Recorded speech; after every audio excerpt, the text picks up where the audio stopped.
Armed forces tribunal stays commutation of pension at higher interest rates illegal unjustified.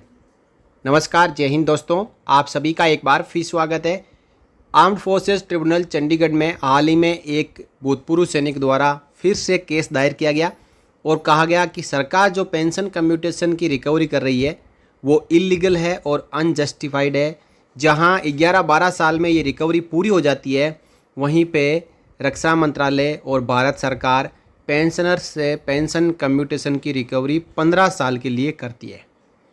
इसको लेकर एक खबर आई है, सितंबर 3 की खबर है ये, और चंडीगढ़ एपटी से ये खबर आई है। The armed forces tribunal has state further recovery of commuted value of pension from A petitioner who contended that the government was computing it at a much higher interest rate। यानी एपटी की ओर से एक फैसला आया है जिसमें एक पेटिशनर ने याचिका लगाई कि सरकार उससे ज़्यादा इंटरेस्ट रेट के अनुसार पेंशन कम्यूटेशन की रिकवरी कर रही है, जो कि सही नहीं है। अब तक ये याचिकाएं जेसीओ और जवान डाल रहे थे, लेकिन इस बार जो याचिका करता है वो है lieutenant colonel S K. Chauhan, retired. The Justice Sudhir Mittal and Air Marshal Manvendra Singh, retired, of the Armed Forces Tribunal Chandigarh bench passed the order on August 30 यानी 30 अगस्त 24 को यह आदेश दिया, staying the commutation of pension commutation recovery के ऊपर उन्होंने रोक लगा दी। The council for the applicant contended that 15 years was fixed to restore full pension after repaying the commuted value in view the interest rate prevailing या prevalent long time एगो। जब pension commutation लिया था उस समय इंटरेस्ट रेट ज़्यादा था। उस इंटरेस्ट रेट के मुताबिक 15 साल तक पेंशन कम्यूटेशन की रिकवरी होनी थी। The interest rate has since dropped but the government has not reduced rate of interest being charge on the commuted amount. अब धीरे धीरे इंटरेस्ट रेट कम हो चुका है, लेकिन सरकार ने पेंशन कम्यूटेशन रिकवरी के ऊपर लगने वाले इंटरेस्ट रेट को कम नहीं किया है, पेंशन कम्यूटेशन फैक्टर को चेंज नहीं किया है और पुराने इंटरेस्ट रेट के मुताबिक ही पेंशन कम्यूटेशन की रिकवरी की जा रही है। आगे इसमें कहा गया, if the interest rate is rationalised commuted value of pension would be paid with in 11 और 12 ईयर्स। यानी मौजूदा इंटरेस्ट रेट के मुताबिक जो इंटरेस्ट रेट है पेंशन कम्यूटेशन फैक्टर वाला, उसको रैशनलाइज किया जाए, कम किया जाए, तो ये पेंशन कम्यूटेशन की रिकवरी 11 से लेके 12 साल में पूरी हो जाएगी। Lack of action on the part of the government is causing huge monetary loss to the pensioners. सरकार की ओर से सही समय पर नहीं उठाए जा रहे इस कदम के कारण पेंशनर्स को भारी वित्तीय नुकसान हो रहा है।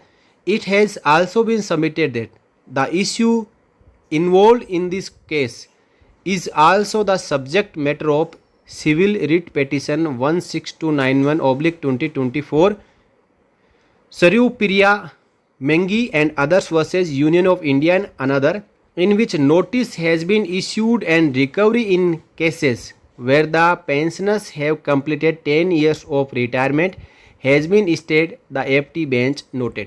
APT ने यह नोटिस किया कि कई ऐसी सिविल रिट पिटीशन लगी है Punjab and Haryana high court में, जिसमें Punjab and Haryana high court ने इन सभी याचिकाओं पर सुनवाई करते हुए जिन पेंशनर्स की पेंशन कम्यूटेशन रिकवरी को 10 साल पूरे हो चुके हैं उन सब पे रोक लगा दी है। Rajesh Sehgal, the council for petitioner, contended that the lump sum amount of commuted portion of pension paid to his client along with other similar situated pensioners get recovered in about 11 years and 6 months। यानी जो राजेश सेगल है, जो lieutenant colonel S K. Chauhan साहब की ओर से जो इस case को लड़ रहे हैं, उन्होंने कहा है कि मेरे क्लाइंट को या मेरे क्लाइंट के साथ में जिन भी पेंशनर्स को पेंशन कम्यूटेशन रिकवरी का लाभ दिया गया, उनकी पेंशन कम्यूटेशन रिकवरी 11 साल और 6 महीने में पूरी हो चुकी है।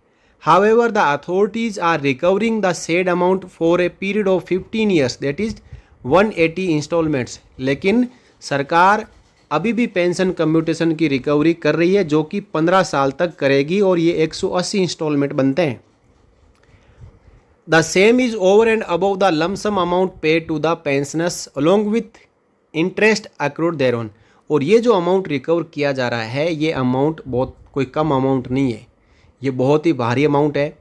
और ये अमाउंट जो प्रिंसिपल है कम्यूटेशन का प्लस उसके ऊपर जो इंटरेस्ट बनता है उससे भी कहीं ज़्यादा सरकार वापस वसूल रही है, विच tantamount to unjust enrichment of the authorities at the expenses of pensioners or senior citizens and is contrary to the duty and responsibility of the authorities to act as a model employer। यानी इस प्रकार extra pension commutation की जो recovery करके सरकार अपने खजाने को भर रही है और जिसका बर्डन है वो पेंशनर सीनियर सिटीजन के ऊपर आ रहा है। और ये एक सवाल पैदा करता है मॉडल एम्प्लॉयर के ऊपर, जिसे चाहिए कि वो अपने एम्प्लॉयज़ और पेंशनर्स से उतना ही वसूलें जितना लागू है, लेकिन सरकार यहाँ पे ज़्यादा वसूली कर रही है पेंशन कम्यूटेशन रिकवरी की। He added that the excess amount is being recovered from the petitioner and the rate of interest charged works out to 18.73% per annum। यानी जो अभी पेंशन कम्यूटेशन की रिकवरी 15 साल के लिए की जाती है, उसका यदि इंटरेस्ट निकाला जाए तो ये इंटरेस्ट 18.73 पे जाके ख़त्म होता है। यानी जहाँ पे लोन 10 से 12% में मिल जाता है, पर्सनल लोन 13% में मिल जाता है, वहाँ पे सरकार पेंशन कम्यूटेशन रिकवरी के ऊपर 18.73% के हिसाब से इंटरेस्ट वसूल रही है, जो कि पर्सनल लोन से कहीं ज़्यादा है। यानी पेंशन कम्यूट करने से अच्छा है कि पर्सनल लोन ले लो, उसमें इंटरेस्ट रेट कम लगता है। The petition contended that the government being welfare organization cannot be allowed to earn from its own pensioners in such a blatant manner, causing grave injustice to those who have put their life working for the government। यानी यहाँ पे वही बात दोबारा कही जा रही है कि सरकार को अपने ही कर्मचारियों और पेंशनर्स से इस प्रकार अंधाधुंध वसूली नहीं करनी चाहिए, जिन्होंने सरकार के लिए, देश के लिए अपनी लाइफ को खपाया है, देश की सेवा की है, जिनको रिटायरमेंट के समय एक मुश्त राशि चाहिए थी, जो लोन के नाम पर सरकार ने उनको पेंशन कम्यूटेशन के नाम पे दी है, अब उसके अगेंस्ट सरकार खूब कमाई कर रही है।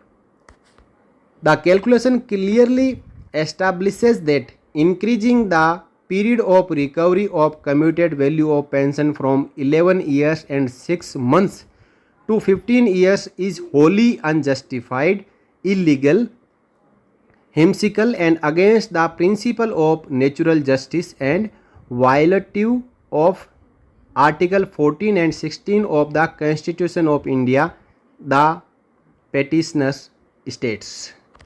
फाइनली आखिर में यही बात कही गई कि जो रिकवरी 11.5 साल में हो जाती है, उसकी जगह सरकार 15 साल तक पेंशन कम्यूटेशन की रिकवरी कर रही है।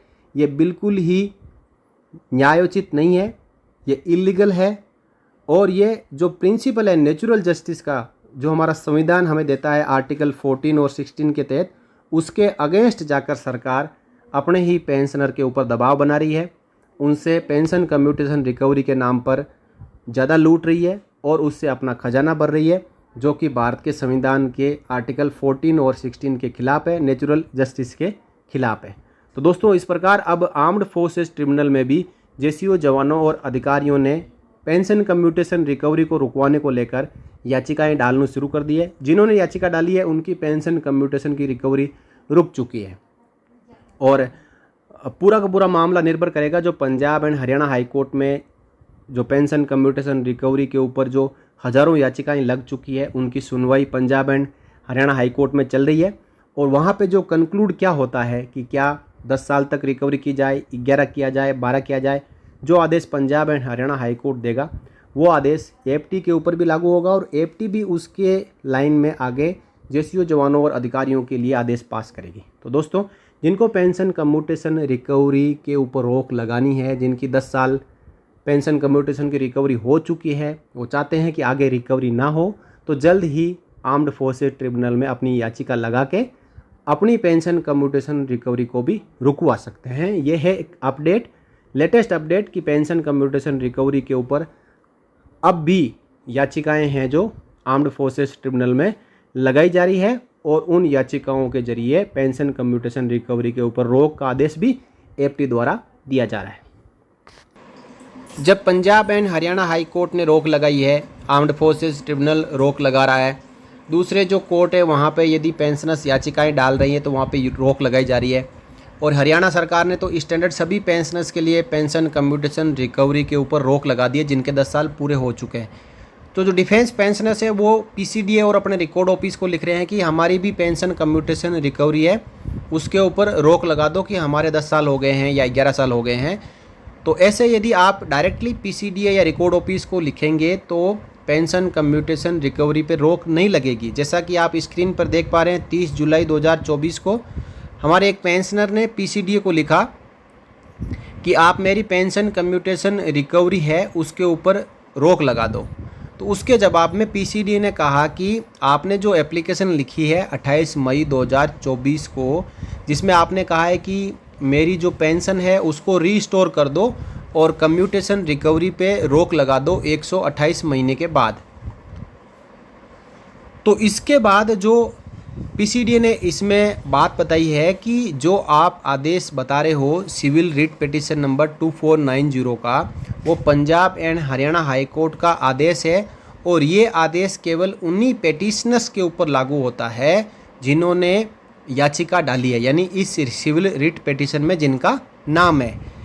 देयर इज नो डायरेक्शन और order received from government of India for changing of the present rule of restoration of commuted portion. Bharat सरकार की ओर से पीसीडीए को अभी तक कोई आदेश नहीं मिला है कि जो आप पेंशन रिस्टोरेशन का जो रूल है उसको बदल दो और सभी की जो 128 महीने रिकवरी होने के बाद में उनकी पेंशन कम्यूटेशन रिकवरी बंद कर दो। यानी पेंशन कम्यूटेशन रिकवरी तभी बंद होगी जब आप आदेश लाके पीसीडीए को देंगे।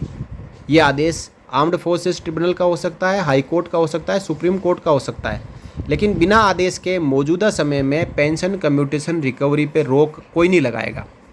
आपको अपनी पेंशन कम्यूटेशन रिकवरी रुकवानी है तो फिर आपको याचिका डालनी होगी, आदेश लेना होगा और उस आदेश की कॉपी सबमिट करेंगे तभी आपकी फुल पेंशन रिस्टोर हो सकती है। और ये आदेश तब तक डिपेंड रहेगा, निर्भर रहेगा, लागू रहेगा जब तक Punjab and Haryana high court का जो ओरिजिनल वहाँ पे याचिका लगी है जिसमें Punjab and Haryana high court ने रोक लगाई हुई है, उस याचिका के ऊपर जब तक कोई अंतिम फैसला नहीं आ जाता। तो दोस्तों ये थी अपडेट पेंशन कम्यूटेशन रिकवरी के बारे में। आपको जानकारी कैसी लगी ज़रूर कमेंट करके बताएं। वीडियो अच्छा लगा हो लाइक करें, शेयर करें ताकि दूसरों को भी जानकारी मिले कि आपकी पेंशन कम्यूटेशन रिकवरी पे रोक लगानी है या फुल पेंशन रिस्टोर करवाना है तो आपको क्या कार्रवाई करनी होगी।